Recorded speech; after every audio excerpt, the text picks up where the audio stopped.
자, 보아, 반갑습니다, 여러분. 자, 올해 하반기, 지금 하반기 시작됐죠? 6월 지나서 7월 시작된 거예요.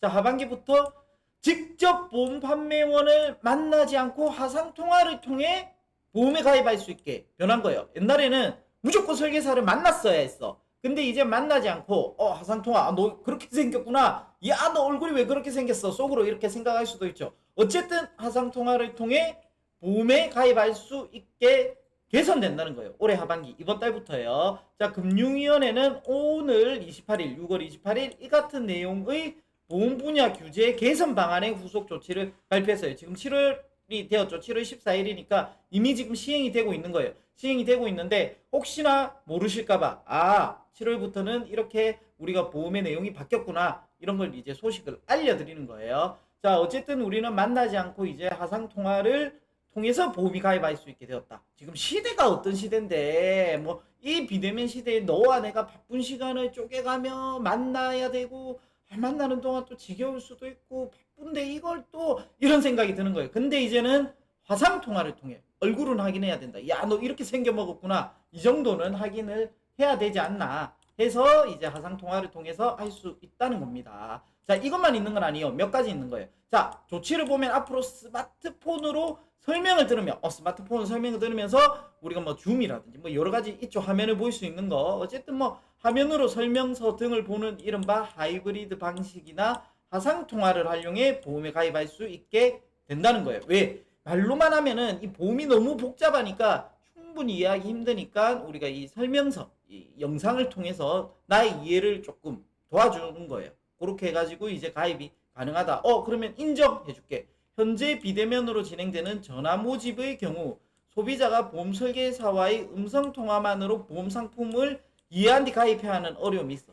이게 음성만으로는 너무 힘든 거야. 지금 디지털 시대에 그리고 우리가 또 이 화면을 봐야 이 복잡한 걸 간단하게 만들 수가 있잖아요. 화면이. 그죠? 그러니까 이제는 화면을 통해서 가입하는 거는 인정해 주겠다. 요렇게 이제 하반기에는 조금 달라진다라고 볼 수 있는 겁니다. 자, 그다음 또 있어요. 자, 소비자가 스마트폰으로 음성을 들으며 설명서도 직접 볼 수 있고 이제는 옛날에는 이게 안 됐잖아. 근데 지금 시대가 어떤 시대입니까? 음성을 들으면서도 폰으로 이렇게 보죠. 우리가 예를 들어서 뭐 여자친구랑 통화하면서도 뭐 다른 여자랑 막 카톡 할 수도 있는 거예요. 이제 그런 시대잖아요. 그렇게 하시는 분들이 있는데 그러면 안 되지만 아무튼 우리가 하이브리드 두 가지가 된다는 거예요.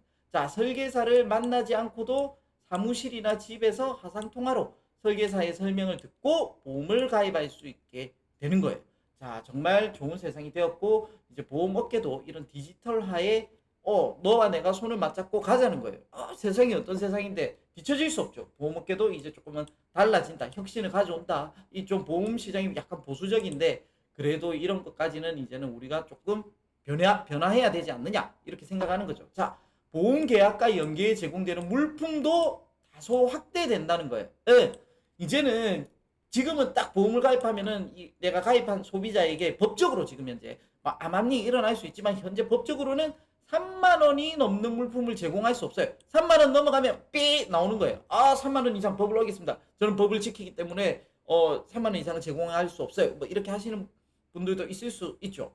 많지만 암암리 하기도 했지만 이제는 그럴 필요 없어요. 앞으로는 보험 상품별로 해당 사고 발생 위험을 여기서 동그라미 쳐야 돼요.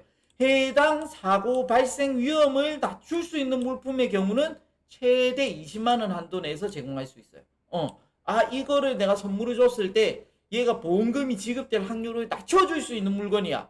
그러면은 인정. 20만 원 한도 내에서는 인정. 이렇게 되는 거예요. 근데 이게 예를 든 거를 한번 보면 자, 주택화재보험에 가입할 때 소비자에게 가스 누출 화재 발생 감지 제품을 하면은 당연히 화재가 내려가죠. 화재 발생 위험이. 꼭 제공할 수 있다는 거예요. 자, 그러면 주택화재보험이 보통 얼마예요? 1만 원이에요. 요 상품이 얼마 정도 할까요? 얼마 정도 할지 모르겠지만 1만 원 이상 하겠죠. 그럼 설계사님 이제 이런 거 되니까 이거 주세요. 이렇게 하면 설계사가 뭐라 하겠어요? 야, 고객님 가입해 주셔서 감사합니다. 이게 뭐 예를 들어서 10만 원, 20만 원 한다 쳐요. 20만 원짜리 드리게. 이거 만 원짜리 팔아가지고 20만 원 안 남거든요. 그러면은 설계사가 어떻게 해요? 이거 주세요 하면 딴 데 가서 알아보세요. 이렇게 할 수도 있어요. 그럼 소비자 입장에서는 그럼 딴 데 알아볼까? 해가지고 딱 딴 데 전화해요. 저 설계사님 화재보험 가입할 건데요. 네, 어서오세요 고객님. 근데 뭐 선물을요 20만 원까지 이제 제공되니까 가스 누출 화재 발생 경보 감지 요거 20만 원 하는데 요거 선물로 줘. 또 이렇게 되는 거야. 그럼 소비자가 주택아재보험 가입하려다가 가입을 못하는 수가 생겨. 왜? 모든 설계사가 다 거부해. 왜? 이걸 주면 적자인데 누가 이게 현실성이 조금 있을까 하는 생각이 드는 거죠. 근데 어쨌든 이게 1만 원짜리를 가입하는데 이런 선물을 줄 수 있는 설계사가 과연 대한민국에 몇 명이 거의 진짜 친구면 모를까? 이게 쉽지가 않아. 그러면 오히려 가입이 더 힘들어지지 않을까? 그럼 이건 결국엔 무용지물이 될 수도 있지 않을까 하는 생각이 드는 거야. 아니, 그러면 다른 방법이 있죠. 주택아재보험을 팔았을 때 보험회사가 설계사에게 수당을 엄청 많이 주는 거야. 20만 원치를 다 주는 거야. 왜? 너 설계사한테 20만 원치를 주는 거야. 물품을 제공할 수 있는 걸. 너 고객에게 줘. 그럼 또 회사 입장에서는 너무 손해가 큰데 이게 맞나 싶은 생각도 드는 거죠.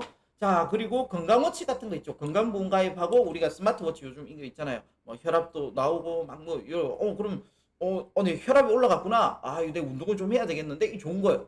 근데 어떻게 해요? 안보험 3만 원짜리 가입하고 스마트워치 20만 원짜리 달라고 하면 줄 수 있는 설계사가 과연 몇 명이 이게 좀 애매하죠. 그래서 이거가 과연 소비자가 보험을 가입이 쉽게 된 건지 어렵게 된 건지 아니면 이게 도움이 되는 건지가 정확하게 좀 어려운 제도지 않을까 하는 그런 생각도 들긴 한데 뭐 어쨌든 뭐 그 환경에 맞춰서 어떤 새로운 뭐 아이디어가 나와서 해소가 될 수 있게 바래야 되겠죠. 네. 보험은 계약할 때 해당 상품에 대한 다른 소비자들의 만족도를 함께 비교할 수 있게 됩니다. 요거 무슨 말이냐면 우리가 지금 무슨 물건을 사. 그럼 우리가 제일 처음 물건을 살 때 뭘 봐요? 리뷰를 보지. 그리고 우리가 맛집에 뭐 배달을 시켜. 배달도 리뷰를 봐.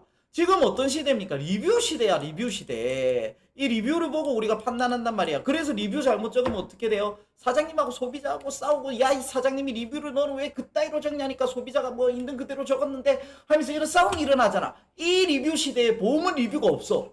이거 너무, 야, 시대 뒤처진다. 보험도 리뷰가 필요한 시대다. 그래서 금융위는 보험 상품의 비교 공시 항목에 보험 계약 유지율을 추가하기로 한 거야.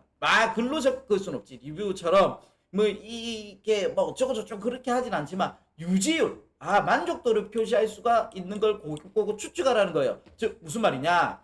예를 들어서 유지율이 50%짜리야. 이 보험을 가입하면 유지율이 50%밖에 안 되는 거래. 그럼 소비자가 이상할 수 있죠. 야, 이거 유지율을 보니까 이 개떡 같은데 이게 뭐 10명 가입하면 5명 해지하잖아. 왜 5명 해지했을까? 이유는 알 수 없지만 이게 개떡 같다라고 이게 추론할 수 있는 거예요. 그러니까 이제는 이게 유지율이 99%야. 야, 이 상품 좋은가 본데? 야, 이게 유지율이 이렇게 높아? 이러면서 대충 예상이 되는. 리뷰 시대에 이제 우리가 보험 상품은 각종 리뷰를 볼 수는 없지만 이런 유지율로 너가 한번 판단해봐라.